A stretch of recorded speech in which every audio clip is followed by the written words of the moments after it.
Hi. Let's talk about push-ups. For those of you who do yoga, let's have some Chaturanga Chat. I'm going to put this up as a 3-part series to go through the kinesiology of push-ups, the somatics or the felt body experience of pushing up, and a little bit about the origins of why Chaturanga in yoga is the way that it is. And I'm also going to be posting some videos of practice. So this is a little bit more of theory, and for those of you who just want to go right to the movement, just skip right to that. So let's talk a little bit about the kinesiology or the science of movement behind push-ups. Because most of us see this as an achievement, as having hit a marker of real strength that means you are like a better person. I actually don't know. The good news is that push-ups,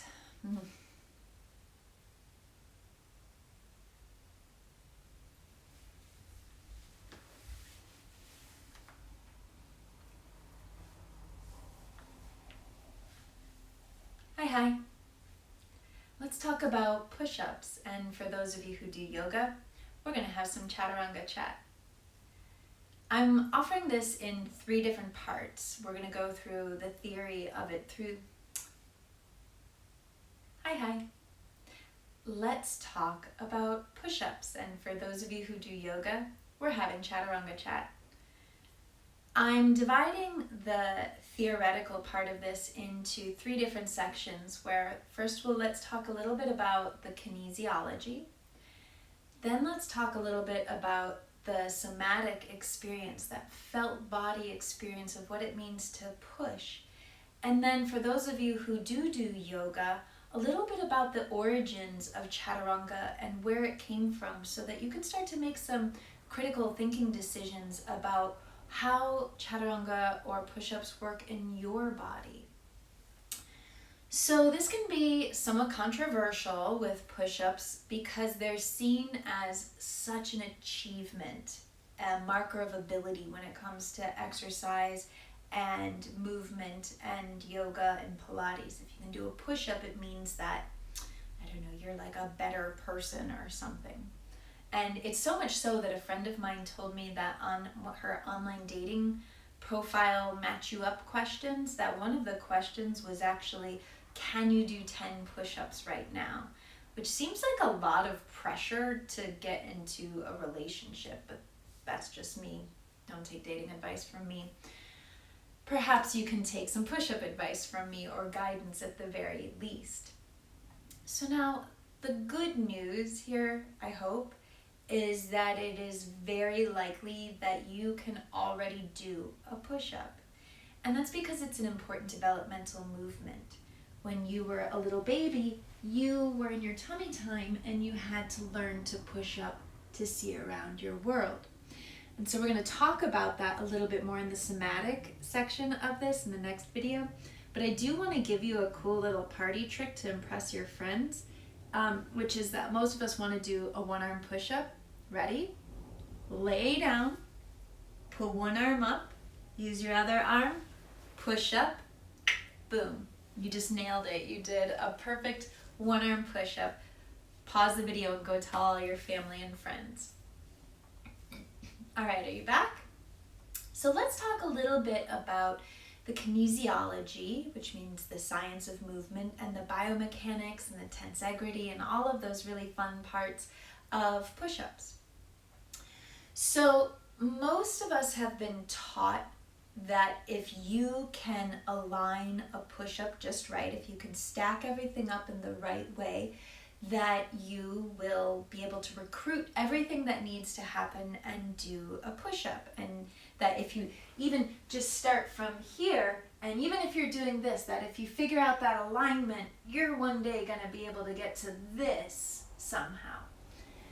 And that's unlikely to happen without adding in some other very important factors. Now, I just want to preface this by saying that movement is neutral. And I'm going to say this over and over and over again. Movement is neutral. It's bodies that aren't. So what we're looking for to reconnect to our own nature is, what does my body need to make this movement supportive to me in the way that I want it to be supportive? And honestly, for some of you, that might just be sticking with your drive-by chaturangas. I mean, I'm an anxious person, and it probably took me a solid 5 years of yoga before I could leave a vinyasa out. So that might be where you are, and that's okay. Movement neutral, bodies aren't. Some factors, though, to consider adding in if you really do want to get to that push-up that's more of the exercise push-up or the yoga push-up, is to add in strength, mobility, and variance. So why are these important? Let's start with strength. So we build strength through something called progressive overload. This is a very simplified version of this, but it basically means that your body adapts, your musculature adapts to the amount of load that you're carrying. And that if you progressively add more load, your muscles become stronger as they adapt. There's a whole lot of science I just skipped over. What that also means is that to build strength, you need to regress a movement back to where your body can handle the load. So our joints are always trying to tell us whether or not they can handle the load that we're giving them. So what that also means is that for most of us, we're going to need to be adding in external load, which largely means resistance or weight from a source that isn't just our body, to create that adaptation, that progressive overload. The second factor that we might want to consider as we're pushing up or getting to that push-up, the Tao of the push-up, is to add in mobility. So there's a lot of different things that need to mobilize in order to do a push-up. Some of it needs, for many of us, to be more mobility. We need to have quite a bit of active wrist extension, which this is fairly unusual for most people to have. If you tried this right now, I wonder where you would be in space. And that's dependent on any number of factors.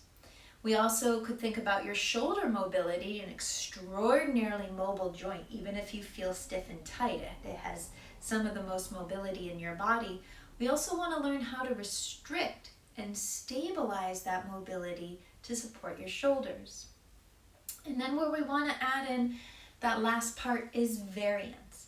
So most of us, if we're doing only body-based, mat-based work, movement, is that we have a lot of pushing movements. So you could think Pilates upstretch, yoga down dog is a pushing movement. And sure, you could say you're pulling, but it's not the same force.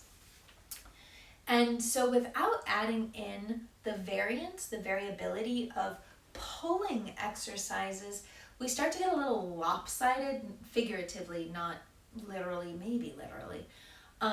But we start to get a little lopsided in terms of how our joints are stabilized. So if you consider the primary series in Ashtanga has, I think, 80 chaturangas, which is a lot of repetition of one movement without a corollary to balance that back out. So we want to be adding in lots of different movement strategies to support our joints. And what that's going to lead us back to, again, is external load for the most part. Adding in weight of different forms, adding in resistance, your therabands, and things like that.